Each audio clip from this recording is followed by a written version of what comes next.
Okay, ladies, time for the second session. And what we're going to focus on in the second session is image as well as your job description. All right. Now, I think many of you know the iconic pink Cadillac that drives around, and that's what most people think of when they think of Mary Kay. However, there is something else that they think of when they think of Mary Kay, and they usually think of classy ladies. Um, I know what before I came into Mary Kay, I really only had one vision of what a Mary Kay consultant was, and that would be of my mama director, Jerry. And Jerry always looked amazing. As a matter of fact, for I think the first year of knowing her, I had no idea if she owned a pair of jeans or not.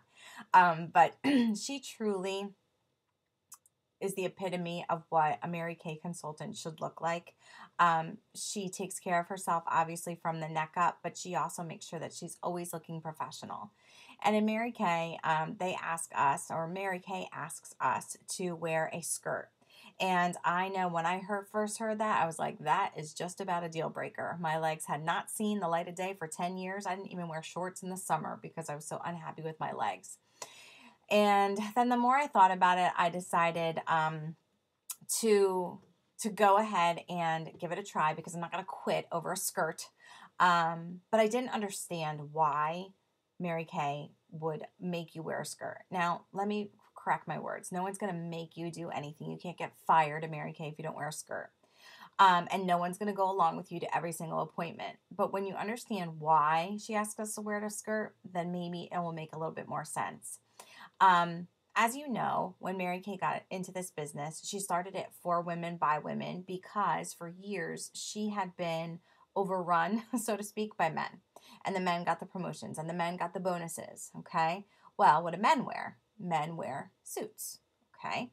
Now, think about the 1960s when she was starting her business. What was becoming popular in the fashion world? If you don't know, I know that I wasn't there to remember, but it was the pantsuit. Designers were giving women an image, something different that they could wear so they could compete with men in the business world. And that was the development of the pantsuit. And Mary Kay said, oh no, we are women and we have a company based on feminine, I can't say this word, femininity. Okay. On looking feminine, being feminine, okay, but still being professional. So we will wear skirts because we do not need to hide our legs and look more like a man. And you know, when I heard that, I understood. So I respectfully wore a skirt as much as I could. Before I had heard that, I thought it was sexist and I thought Mary Kay was old fashioned for wearing skirts. Now, when I started too, there was like a no open toed shoes rule, and you should also always have pantyhose. But Mary Kay is on top of the trends, and they know that pantyhose are on their way out. You know, it's more of a bare leg. I mean, look at all the newscasters, you know, sitting on the Today Show couch. They have a bare leg, or they have a fishnet, or they have an opaque tight. Mary Kay knows that, so that there's more leniency in that, as well as boots and sandals. I mean, you are allowed to wear professional looking shoes. But she asks that we wear a skirt, and out of respect, we wear a skirt. So even to our success events on Tuesday nights, yep, we put a skirt on and we put a smile on and we come to work. And actually, research shows that women who wear skirts and heels and come to selling appointments sell more than those who come right from work or you know, come in pants, sneakers. It's been a proven fact. So anyway, so that's a little bit about image and what Mary Kay asks of us and why she asks that of us. I've also learned, but I don't always follow, that the bigger the hair, the smaller the butt looks. So let me tell you, I need to get some bigger hair because my rear end is pretty big. But you will see all kinds of Mary Kay. I'm joking. Don't feel like you need to look like Mary Kay herself or Dolly Parton or whatever. Be yourself, but accentuate your good features. And you know, like if you show up to an appointment and to try to share Mary Kay, it's probably a good idea that you have your face done because we need to. I mean, think about it. If you go to the beauty parlor and you get your hair done or the hair salon, and like the girl who's doing your hair has horrible hair, or like your dental hygienist has terrible teeth, what are you going to think? So you want to make sure that you're using the product consistently and you can speak with integrity, because honestly, you sell what you love. So I am a huge skincare salesperson because I love the skincare and it has changed the way my skin looks. The color is fun, but I'm not as good at it, as you can see, and it's not my strength. So that's not where the majority of my sales are. So you want to make sure that you're using the product and loving it so that you can sell it. So along with image, I know this sounds silly, but when you show up at an appointment and you walk to their door, okay, don't greet them at the door with 5 bags, okay? You don't want to look like a bag lady schlepping your goods up to the front door. Instead, you want to look professional. So find yourself either a rolling cart or make a few trips to the car, whatever it is, make yourself look professional when you enter someone's home. It's important not only to keep I don't know, keep our image up, but also you want to make this job look attractive to your hostess. I mean, who knows? She could be your future team member, and you need to make it look not effortless. I don't want to say that, but you want to make it look appealing. All right, so that's a little bit about image. The job description is really what I want to focus on, because a lot of people get in and they're like, okay, what do I do next? Okay, well, here's pretty much your job description. Are you ready? Got a pen and paper? Write this down. Faces, pearls, pearls, faces, faces, pearls, pearls, faces. Those are your 2 jobs in Mary Kay. And those of you who are new, obviously, are like, what the heck are pearls? Well, if you sat down with me, with your recruiter, or listened on the phone to the company facts, you actually lived through a pearls of sharing. Okay. Sometimes we call that an interview, but a pearls is an opportunity to share the company facts. So your job is to share the product on the faces and then share the pearls, okay, by sitting down for coffee or having them listen to something. When I first started, I thought, I am no way going to share this company fact with anybody. I don't want anybody to feel obligated. Well, that's how I felt in the beginning. And now I'm like, oh my gosh, this opportunity is amazing.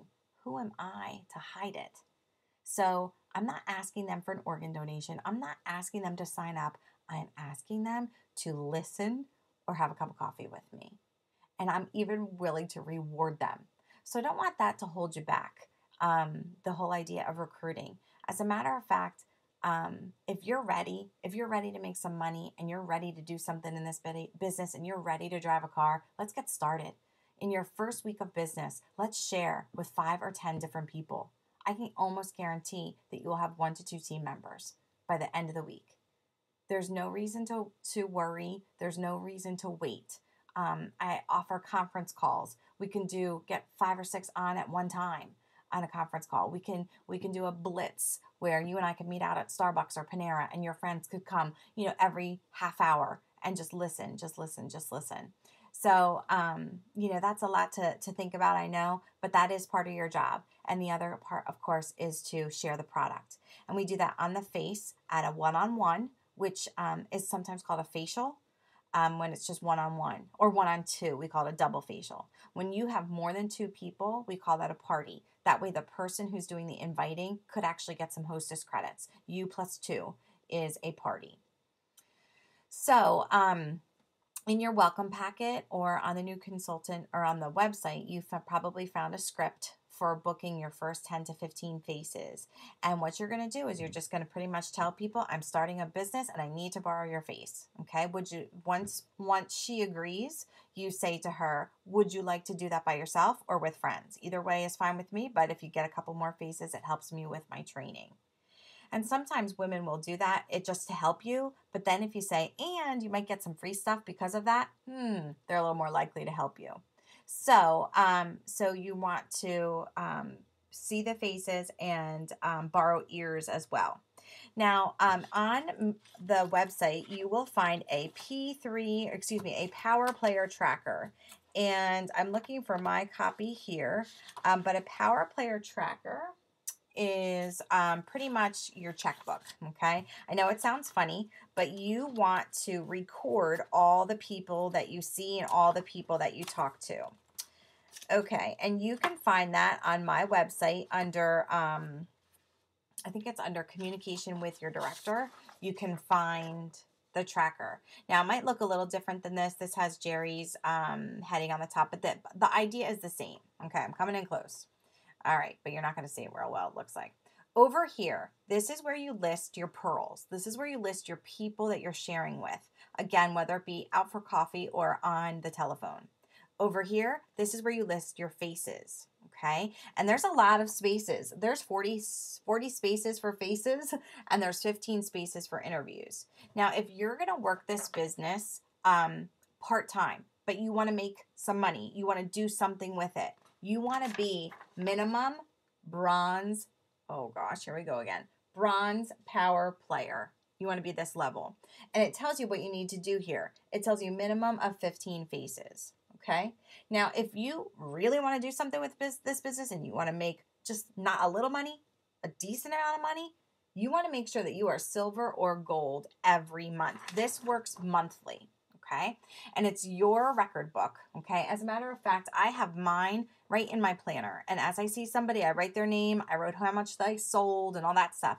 And then what you do is you scan this to me. If you do not have access to a scanner, you can take a picture of it with your cell phone and text it to me, whatever it is. Get it to me by Monday evenings at 8 o'clock. So there's one paper for the whole month. So every Monday, you're going to just send me what you have. So you add to it, add to it, add to it. And hopefully by the end of the month, it'll be filled in. Pretty much the more filled that this is, the more filled that your checkbook is. Okay. Now, if you are absolute hobby level and you're like, you know what, I don't want a lot out of this. Okay. This is a tracker to show you who you're seeing so you can keep track of customers. So you want to put on here like the 5 women that you see and the dates so that next month you can check in, see how their stuff is doing. The next month you can check in, see if they need refills. This is still good record keeping, even if you are only working this part-time. Okay, so power player tracker. You always want to be a power player, and the requirements are down here. Plus, there's prizes. Definitely want to be a power player. Okay, and if you have questions about that, talk to your recruiter or to me. So faces, pearls, power player. Bottom line, that's your job. Okay, power player is going to tie it all together. But we have no boss in this business, and that's where I come in. Yep, I am your mentor. You need to tell me what you want from me. I can be your running partner. I can be your coach. Come on, do this, try this, try this. Did you try this? I can do that. Or I can take a back seat. The call is yours, okay? But honestly, I will not stop mentoring you until you A, tell me I'm not interested anymore, or B, show me with your actions. And the way that I mean with that is like if you are not coming to success events, if you are not returning calls, if you are not liking on Facebook or anything, like you're telling me with your actions that you are not interested in participating with me. And that is okay. I love you. I hold nothing against you. I just don't want to invest my time if you don't want anything out of it beyond your discount. Okay? But if you want something, which I hope some of you do, because that's what this business is about. It's not a Sam's Club. It's not a BJ's. I want to be there with you. I want to run with you. I believe in you. My gosh, if my director didn't believe in me when I first started, I would have quit 6 times over. I did not have enough belief in myself for myself. So from this moment forward, I want you to think about what you want out of this business and talk to me about it. Reach out. I would love to have a weekly call with you where we just touch base and I check in with you and see how things are going and give you advice if you need it, answer questions if you need it, or just listen if you need it. After every appointment, touch base with me. How can I help you if I don't know what's going on? Get this thing to me weekly. It's so nice because when I look at this and I see on here that, you know, you saw this person, you sold this much and you booked them. You saw this person, you sold this much, but you didn't book them. If I start to see a pattern, I know how to help you. This is like your report card too. So I can't stress the importance of this enough. Your power player tracker. If you need help booking your first appointments, that's where that script comes in, the P3 script. You're going to want to use that. But also at your debut, some of that will be done for you. We'll get as many appointments on your books as you can. My job in the next clip is going to be tips on a successful appointment and what you want to do to make sure that you have more business coming out of that appointment. All right, hope you're enjoying your training.